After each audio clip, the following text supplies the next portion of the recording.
huddled up in those icy trenches. Coats pulled tight, Ushanka hats pulled low, no man able to recognise his neighbour. It was Maxim's accusatory tone that roused Artem. Even over the howling violent winds, it was delivered in a tone even colder than the ice plains that surrounded them in every direction. "Yalob, you damn half-wit Artem. You've left the Madsen cartridges behind." Artem pulled his collar down, looking desperately about himself. He could hear his fellow soldiers cursing him, even with their words muffled through the warmth of their jackets. He was sure he'd still had the bulky bag of ammunition with him when he leapt for cover into the trench.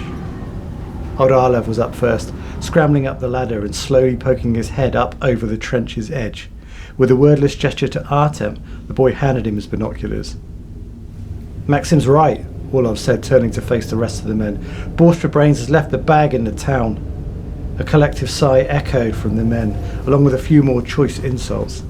The embarrassment did little to add colour to Artem's frozen, pale face. "It was an accident," he cried, trying to placate the frustrated soldiers. He remembered it clearly. They'd rested for a moment in the abandoned town on the outskirts of Galicia. Volker, ever the connoisseur of architecture, had stepped out into the open to admire the beauty of a synagogue. Unlike the rest of the town, it was mostly intact. Volkov joked that God had apparently seen fit to shield it from the recent shelling and cannon fire. The shooting had started, and Volkov had gone down missing half of his head, and that's when everything became a little hazy. Old Orlov, sprinting so fast his face had gone as red as the borscht he so loved, was screaming at them to run back to the trench he'd only just left. Artem had put down the bag to collect his rifle and hadn't picked the bag back up. A mistake. That's what your Machuska said when she saw your baby head popping out from between her milky thighs, laughed Orlov, dropping back into the trench. You'll have to go and fetch it. And face that sniper again. The game isn't worth the candles. Maxim, the huge rifleman, stepped into the fray. He leaned over Artem, glowering down at him. Only his piercing, angry blue eyes were visible in the gap between his collar and the brow of Ushanka. He undid the top buttons of his great coat, freeing both a fine red beard and his snarling mouth. "How many people have you killed, Artem?" Artem looked nervously about himself, shivering from both the cold and the sheer fear he felt in this Goliath's presence. He tried to stammer an answer, his mouth suddenly painful and dry. "I'll rephrase that, Artem. How many Germans have you killed? You probably killed a handful of fellow Russian troops just through your own incompetence." Artem looked over to Lebedev for support. Lebedev and he were the youngest and most inexperienced in their squad, and as such were often the subject of humour and derision amongst their fellow soldiers. "Lebedev, you saw me kill those 2 Germans, right? Back at Galicia?" Lebedev, seemingly as similarly disappointed in Artem as his colleagues, simply shook his head and looked away. Maxim stepped over and picked up his Madsen light machine gun. It would have dwarfed any of the other soldiers, but in his huge hands Maxim made it look like any other rifle. "Savotid here," he said, cradling the barrel of the gun as though he were caressing a long-lost lover. "Savotid here has killed more than 4 dozen Germans." No matter how hard he tried, Artem struggled to formulate the words. The vowels atrophied in his mouth, reduced to nothing but cold air by the time he went to say them. With each step Maxim took toward him, Artem was forced to take one back. "There's not a man in this trench who'd argue that you're more important than Zevated." Artem's back was now against the trench wall, but that did not stop Maxim leaning in even closer. Their faces were almost touching, and Artem could feel the anger radiating from his skin, melting the ice around them. And you see, the problem is, the big problem that we all have, is that you've left Zevated's dinner back in the village. Maxim stood back, arms folded. Artem, sensing how badly this was all going, looked around his fellow soldiers in a last-ditch attempt to appeal to their conscience. They all seemed reluctant to meet his gaze, turning their attention back to their cigarettes or to their own shuffling feet. "My friends, to go back is a suicide mission. Surely we can make do without the ammo. Is it truly worth it to risk a human life for a bag of cartridges?" Olev was once again on top of his ladder, peering over the edge of the trench. He took a glove off, licked his index finger, and held it to the wind, nodding quietly to himself. "Don't waste any time breaking into a sprint once you've got over the top," he instructed, an eyebrow raised. "By my reckoning, you'll have about 30 seconds before he starts shooting at you. 40 tops."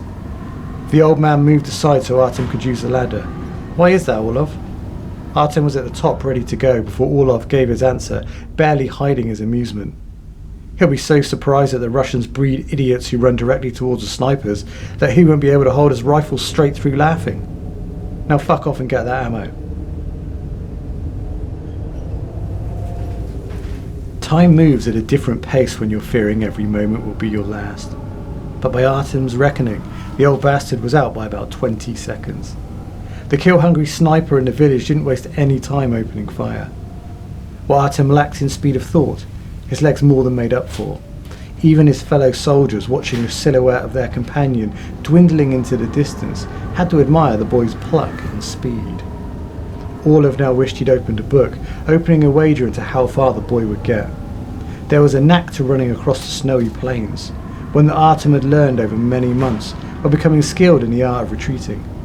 You didn't want to run too fast, or you'd risk tripping.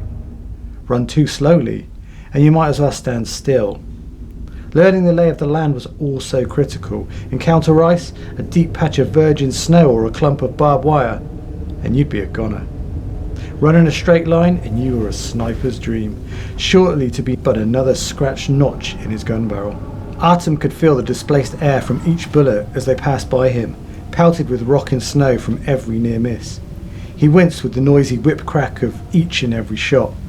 There was a flash from the easterly tower of the synagogue at the village's corner for each shot made, the telltale sign of the sniper's location, now given up any pretense at hiding. His lungs were burning, a warm pain growing to engulf each of his legs. Fearing his feet would give way, he began running to the only cover between here and the village, a building reduced to a single sturdy wall, scarred with twisted and scorched rebar. The sniper, spotting his target's sudden change of course, increased his rate of fire. Artem found himself screaming, a cry of pain and determination. He threw himself behind the concrete remnants of the fortification, rolling to an undignified halt in the snow and mud. A last shot rang out, pebbles of cement ricocheting off the cold earth. The sniper, realizing the futility of trying to shoot through solid concrete, ceased firing. Lebedev, despite his earlier apparent lack of concern, was the one nagging at Orlov the most about Artem's progress across the battlefield. They all had their own binoculars, mind, but it seemed stupid for more than one of them to risk sticking their head over the edge of the trench. The frustrated sniper might be looking for a fresh target. "Has he made it, Orlov? Is he still alive?" Orlov turned and looked down on the massed soldiers. "Remarkably, yes. The boy appears to be as fast as he is foolish," smiled Orlov. "He's not at the village yet, but there's only a short while to go, and he's having a rest behind some cover. The Sukskin might actually do it." Maxim punched the air in celebration, and the other troops turned to look at him, surprised by his sudden, uncharacteristic bout of compassion. "It's my ammo I'm concerned about," he said sheepishly. "I'm more bothered about that than I am the boy. If he doesn't get it, we're sending Lebedov over the top next." Orlov was rarely given to optimism, but even he was beginning to think the boy could make it. It was only when he heard the rotors of the German Albatros D3 aircraft pass overhead that he realized the poor boy was doomed.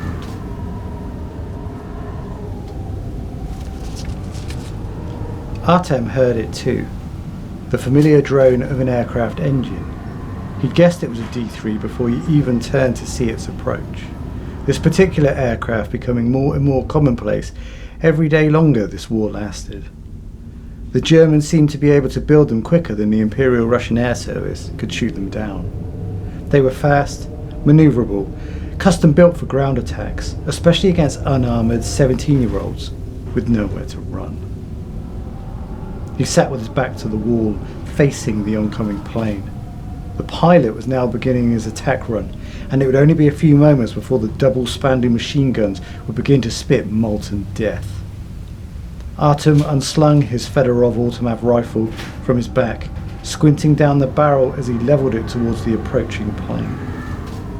The ground in front of him erupted into flame, a deadly wall of bullets drawing closer.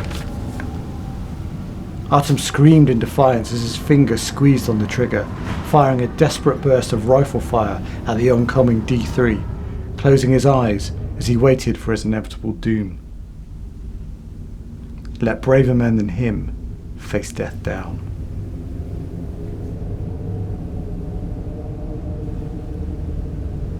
Orlov watched incredulously as the wing of the Albatross began to cough out plumes of thick, black smoke, levelling up from its descent and veering sharply right.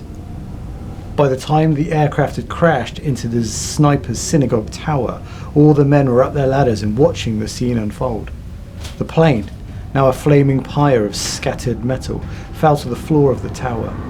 Most of the tower, a huge chunk of brickwork lost to the initial collision, collapsed on top of it.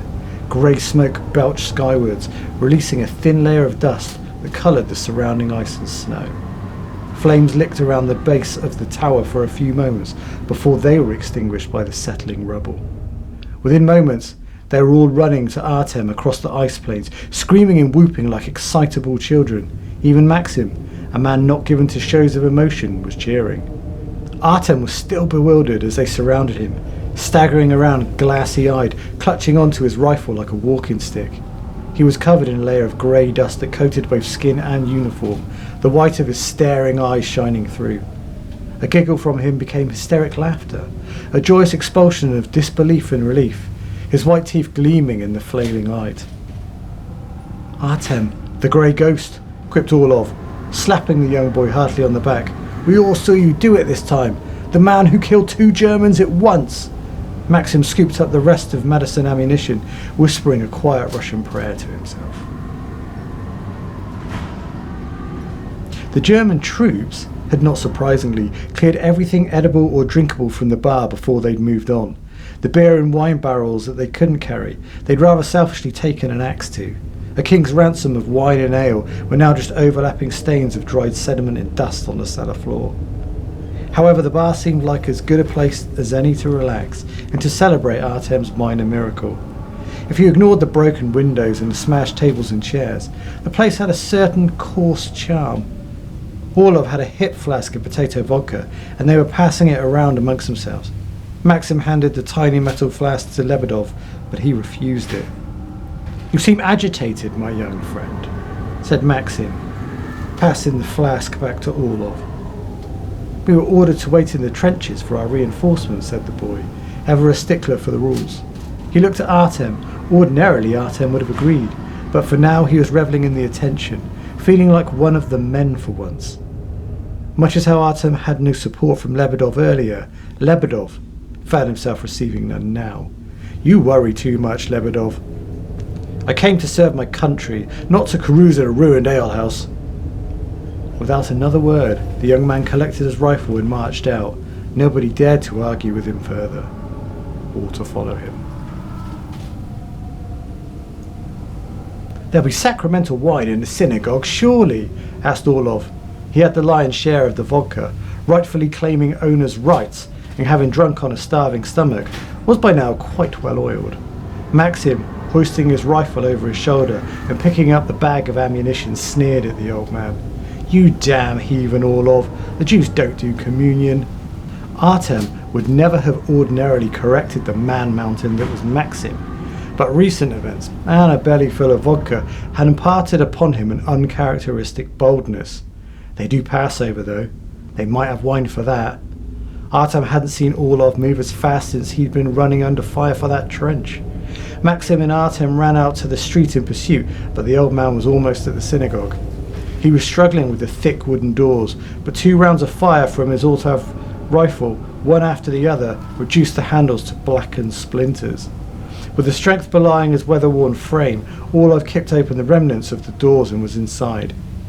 "Be careful, old man," screamed Maxim, trying his best to keep up with Artem and hoping the old man would hear him over his enthusiasm.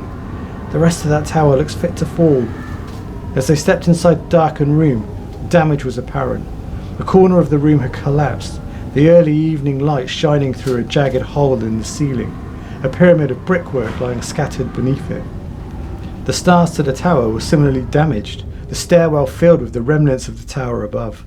The only place Orlov could have gone was to the crypt, a tiled spiral staircase leading down to its depths. Artem spotted the man first, a corpse whose bottom half was lost to the rubble, crushed beyond recognition. A rifle lay at arm's reach from the body, dropped as its owner had been crushed by the collapsed ceiling. It was a sniper's weapon, like, presumably, the one wielded by the soldier's dead companion in the tower above. They both recognised the uniform, as they'd been fighting those soldiers since Galicia. These were the German allies from the Ukrainian Galician army, the UHA. Maxim leaned down to the body. The dead boy looked no older than Artem, blank staring eyes that hadn't seen much of life.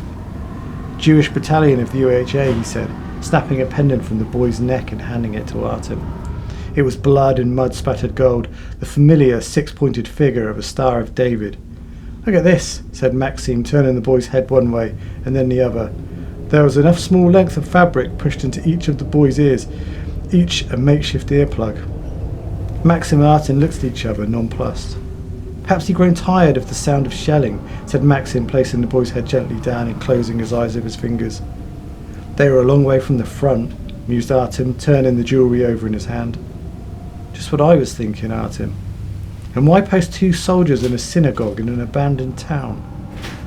A shriek from the crypt halted their musings, not a cry of distress, but an exclamation of delight from their elderly, drunken colleague at arms. The 2 men descended the stairs to find an overjoyed Orlov standing over a freshly opened small wooden crate. In the candlelight of the crypt, they could see the bottles of wine neatly nestled inside. Pulling out a bottle and holding it into the candlelight, Orlov declared, "We've hit the motherlode, my good friends." Maxim had picked up one of the candles and was wandering around the hall. It had been adapted into makeshift living quarters. 2 canvas bedrolls lay unfurled on the floor, a well-thumbed copy of the Hebrew text on one of them. He held the candle up to a passage that led over the main hall, the light from it flickering on the corridor's tiled floor. "Maxim, Orlov," urged Artem, "we should be making our way back soon, or else every one of us, except Lebedev, will be court-martialed." "The boy is right," said Maxim, merrily picking up 2 of the bottles and placing them into his ammo bag. "Get the last of the wine and let's get back." Orlov picked up the 3 remaining bottles, dropping one into each of the 2 long pockets on his great coat. The 3rd he threw to Artem, smiling at the boy as he pocketed his prize. "Much as it would be nice to drink this wine down here in comfort, I guess you're right, Maxim." It had grown dark by the time they emerged into the main entrance, the cold evening winds already blowing through the splintered door frame by the synagogue. "It looks to be better tonight," moaned Orlov. "It's a shame we can't stay in that dry cellar." "Be off with you." Tired with the old man's lethargy, Maxim virtually pushed the old man out of the synagogue. "You've at least got some wine to warm your old bones in the trenches." Artem placed the Star of David pendant back in the cold open hands of the dead UHA soldier and made a silent wish. Not a prayer for the boy's soul, mind, but a wish that Artem would be spared a similar fate. It was only as he stepped through the shattered exit that he noticed the writing, masses of scrawled, chalked Hebrew text adorning the inside of what remained of both doors. The trip was slower than Artem would have liked. Darkness had settled quickly, and now the only light they had was from a flickering lantern Maxim had taken from the synagogue, the growing wind threatening to extinguish it. It didn't help that Orlov kept regularly insisting on taking a few sips of wine for his nerves, and as a result of his drunkenness, kept lurching him away from the group. Artem and Maxim were having to take it in turns to hold the old man by the shoulder, both keeping him standing upright and frustratedly correcting his course when necessary. The evening was particularly cruel, the wind biting colder and stronger than it had in a long time. The pinpricks of light from Lebedev's trench were drawing closer, but painfully slow. They had to walk in a huddle, as close to Maxim's wavering sphere of light as they could. Even then, they'd have to keep stopping to avoid the obstacles they only saw when they were virtually on top of them. A whistle sounded from the trench. 2 shrill pips from Lebedov. His fingers struggling with the cold, Artem pulled the whistle from around his neck and responded in kind. The lantern suddenly arced through the air, landing on a snowbank, a dozen feet or so away from the 3 soldiers. Miraculously, it had stayed alight. "What the hell are you doing, Maxim?" The giant sounded panicked, pulling Artem and Orlov closer to him. The old man was now muttering away to himself, barely coherent. "It wasn't me, Artem. It was as though something grabbed it." With fingers trembling through cold fear, Artem unslung his rifle. Pointing it into the darkness, however, didn't fill him with any confidence. The weight of Orlov, once resting against Artem's shoulder, had now shifted. The old man was staggering away from him, and in just a few steps had vanished from sight into the all-encompassing darkness. "Don't move, Orlov!" screamed Artem, moving to where the old man had stood, but finding him gone. He couldn't hear him in the near distance, muttering away to himself drunkenly, but the whistling winds had picked up and were already hiding him. "Artem?" came Maxim's voice, further away than the boy had expected. "Are you there, Artem?" "I'm here, my friend. Stay where you are," Artem called, taken aback by the fear in Maxim's voice. He'd never known him scared. "I'm not moving an inch, Artem." "Orlov?" Bizarrely, Maxim sounded further away than ever before. "I've lost him. Can you see him?" "I can't see anything, Artem. Only the light from the lantern." Artem looked about himself, realizing he'd lost his bearings. The light from the trench had gone, and all that the boy could see was the dull glow of the lantern light a few dozen feet away. "Orlov!" screamed Artem, knowing it to be a futile gesture before the word had even left his lips. "Come to the lantern," yelled Maxim, his voice already fading. Artem began the walk to the light, every step cautious and considered. As the tip of a boot would brush against the rusted metal of barbed wire, he'd slowly alter his course. As his foot would come to rest on the sheer flatness of black ice, he'd do the same. Like a blind man with his stick, he edged forward. He pulled his coat tight against him as the cold winds became strong enough to pick up the loose snow, pounding him with ice-cold pellets. It was only when he felt himself pulled forwards and inside the warmth of Maxim's great coat that he dared to properly breathe. These 2 men stood there, huddled together for warmth, rooted to the spot. When their legs gave out, they fell to their knees. When their knees resigned, they slumped back to back. The lantern died at first light, the tiny flames spluttering out just as the sun began to emerge over the battlefield. Tired and cold, Artem opened his eyes. He felt Maxim groan, the giant muscles shifting against Artem's back as he too stirred. Under the dim light of the sun, their surroundings looked bleached of colour. Everything was tinged with a dull monochrome, colour only slowly creeping back into the world as the sun inched higher. With protesting muscles, Artem slowly got to his feet. He wandered further off the beaten path than Artem had feared, finding themselves in a patch of barren wasteland dotted with puddles of sheet ice and scattered patches of vicious-looking barbed wire. How they blundered through it unscathed was nothing short of a miracle. 2 crows broke the silence, noisily announcing their presence to the world as they spiralled overhead. Orlov was a few feet away from them, lying on his back. Artem feared him dead, but the old man suddenly coughed in his sleep, turning to lie on his side and snoring noisily. In one of his hands, he was gripping onto an empty wine bottle with whitened knuckles. There was a length of barbed wire hooked around the toe of one of his boots. The old goat had no doubt tripped against it, but miraculously had avoided landing on it and cutting himself to shreds. Maxim stood up, stretching his tree trunk-like limbs and yawning noisily. "I can see the trench," he proudly announced to Artem, pointing at it with his gloved finger. They'd gotten closer than Artem had hoped. "Wake the old man and let's get home." "Orlov!" shouted Artem. The old man stirred briefly, rambling under his breath before closing his eyes even tighter and settling down again with a contented smile.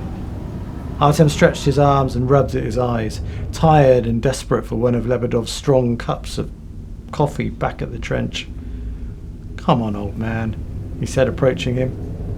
The length of barbed wire around the old man's boot suddenly burst into life, snaking around his right leg. It wound loosely around his ankle and his thigh, emerging like a hungry root from the cold earth. Orlov shifted slightly in his sleep, oblivious to the barbed wire coiling around the entirety of his leg. the cruel barbs sliding loosely across the trousers of the old man's uniform. Artem froze on the spot, unable to comprehend what he'd just seen. The wire was clearly moving slowly, rippling as though alive. A blade of grass in the wind. "Come on," said Maxim, appearing at Artem's side. "I want to get off this damn..." He stopped in his tracks as he saw the barbed wire wrapped around the old man's right leg. "What the hell? How'd you get so tangled up, you old fuck?" He took a step closer, presumably looking to untangle his colleague. As he approached, more of the wire tore free of the ground, wrapping around Orlov's leg like a constrictor snake. This time it dug in, innumerable barbed hooks threatening and digging into Orlov. He woke up with a pained scream, sitting up with a start, his fingers instinctively clawing at his leg. He pulled his hands back, each of them now reduced to damp scarlet gloves, strands of jagged skin hanging from each. The more Orlov screamed, the more he writhed. The more he writhed, the tighter the wire squeezed. The leg itself was now barely visible, hidden under a swelling mass of glistening red wire. Orlov's screaming subsided, now racking sobs that shook his body. He looked at the two men, eyes glistening with tears. They could only watch on impotently as Orlov pleaded with them, crying for help. He suddenly jerked on the spot, arms briefly flailing, one eye twisting violently out of place in the socket, the pupil replaced by white. A single word came from his newly blood-filled mouth, a soul-resigned utterance. "Oh." The wire suddenly retracted back into the earth, unravelling at a terrifying speed. As the mass blades around his legs span away, they garroted, they cut and tore. Every moment saw another layer of skin and flesh flayed, matter reduced to a spray of blood and meat. The air around them became filled with a fine scarlet mist, the smell of burning flesh and bone causing Artem and Maxim to violently gag. Orlov thrashed as he died, the force of the thing jerking him like a marionette. As the last of the wire vanished from sight, all that remained of Orlov's right leg were a few thin shards of bone, splayed strands of gristle, the rest of the leg lying liquefied beneath it. The old man slumped back, dead.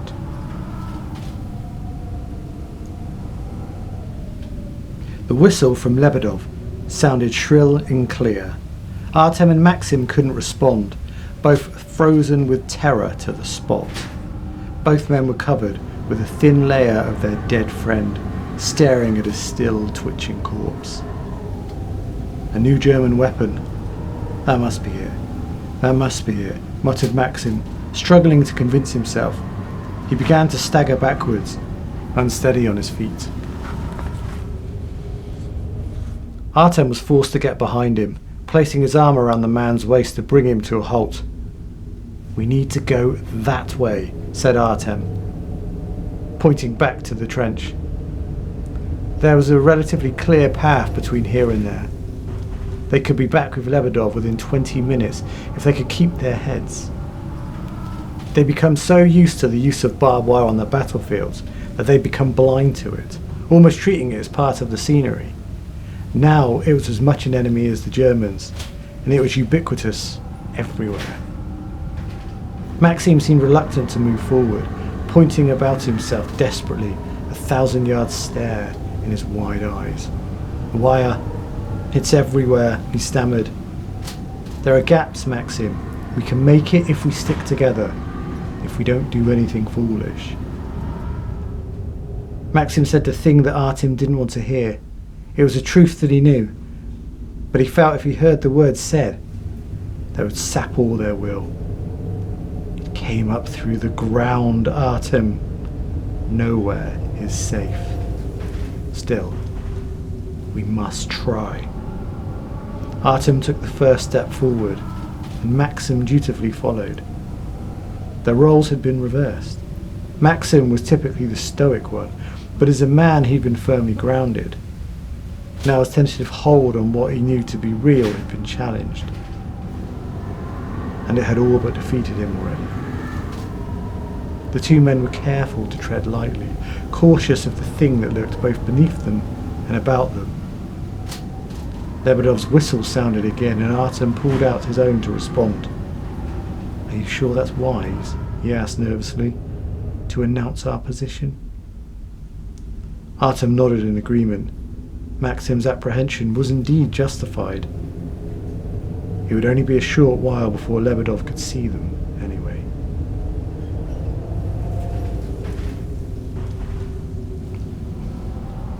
Artem had spotted it first, but was reluctant to voice his concerns out loud. Maxim, however, was under no such qualms. The path had seemed clear from the start, a relatively straight course back to the safety of the trenches. However, the scenery was shifted in front of them. The patches of barbed wire were moving so slowly as to almost be imperceptible, but moving nonetheless. They made a few minor course deviations that should have been unnecessary given their original course. Maxim had vocalized their concerns best of all, as the truth had dawned on him. "It's hurting us." The giant was right. They were now standing at the edge of a frozen lake, banks of barbed wire now hemming them in to both the left and the right. They could go back, but they both sensed they'd only end up being walled in. It was like a game. If you stood still and watched the wire, it would not move. However, you sensed the wire that you couldn't see was slowly moving elsewhere. They could only go forward. "The ice here is thick," reassured Artem. "I think it'll take our weight." "Yours, maybe. Mine, I'm not so sure." "I'll go first then. Follow me. I'll be keeping to the edges as much as I can. The ice will be thicker there."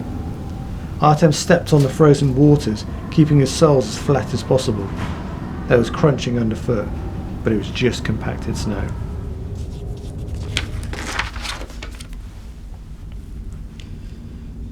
Having taken a few tentative steps forward, he looked behind him. Maxim crossed himself before daring to step onto the ice. The snow had become melted the further they travelled, the white frosting on the lake now a reflective blue and white sheen. The slightest of cracks now sounded beneath them as they travelled. But they were halfway now. The only sound from Maxim had been the giant talking to himself as he concentrated on each step he made. But he suddenly piped up and spoke aloud. "What do you think it is, Artem?" "I don't know, Maxim. A monster, I think. Something just as evil as this war, anyway." "We've never spoken much, boy. Are you a man of faith?" Artem knew that Maxim was, and unashamed of it. He was forever praying, and it seemed to have seen him through this war so far. "I'm not, Maxim. My family were, but it's not for me." "Not to worry. I'm big enough to have prayers for both of us." Artem suddenly felt uneven, as though his balance had shifted. He swayed unsteadily, thinking for a moment the ice was tilting, but then it became apparent. The ice was not moving, but there was something visible, moving underneath it. "Maxim!" He turned to scream at his colleague. "There's something under the ice. We need to move." Artem sprinted a few steps, ignoring the unnerving cracking beneath his feet. He turned to check that Maxim was still following, but he was not. "Maxim!" Maxim was just standing there, staring at Artem. The ice beneath his feet was darkening, a growing pool spreading out like a red ink spot across blotting paper. Thin cracks spread out from the same spot as a growing spider's web, hairline fractures creeping across the ice. Artem stopped in his tracks and urged his friend to move, to just take a single step forward.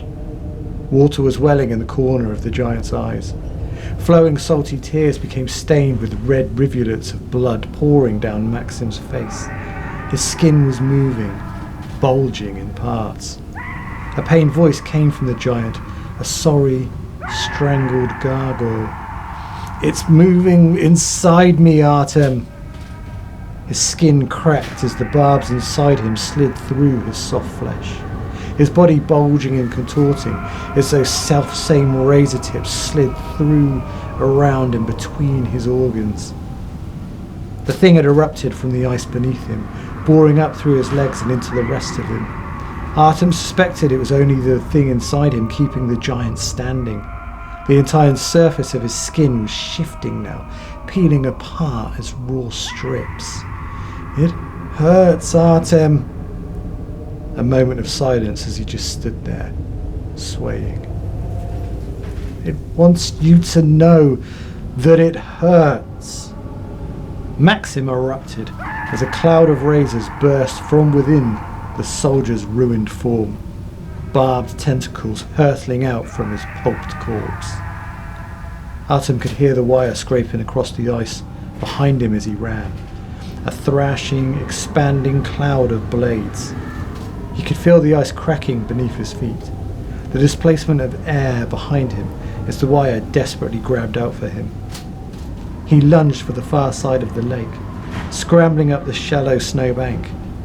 He slowly got to his feet, sighing with a bitter disappointment as he faced the huge wall of barbed wire that blocked his path, towering above him. The writhing mass extended, a few tentacles of rusted steel towards him, the barbs along their surfaces flexing and contracting like cat's claws. It was a futile gesture, but Artem unslung his rifle. Squeezing the trigger, he opened fire on the mass, squinting from the light of the flashes erupting from the thing's surface. Broken wire healed as he watched severed links, now reattached.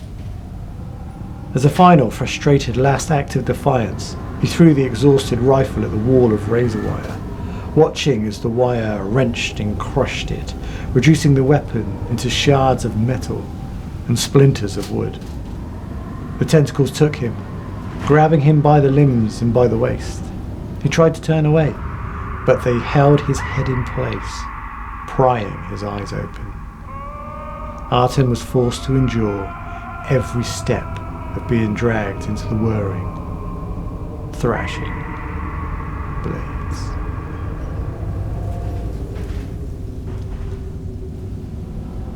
Lebedev peered through the mist of the battlefield, still unable to see his companions. He whistled again, though, and moments later they dutifully answered.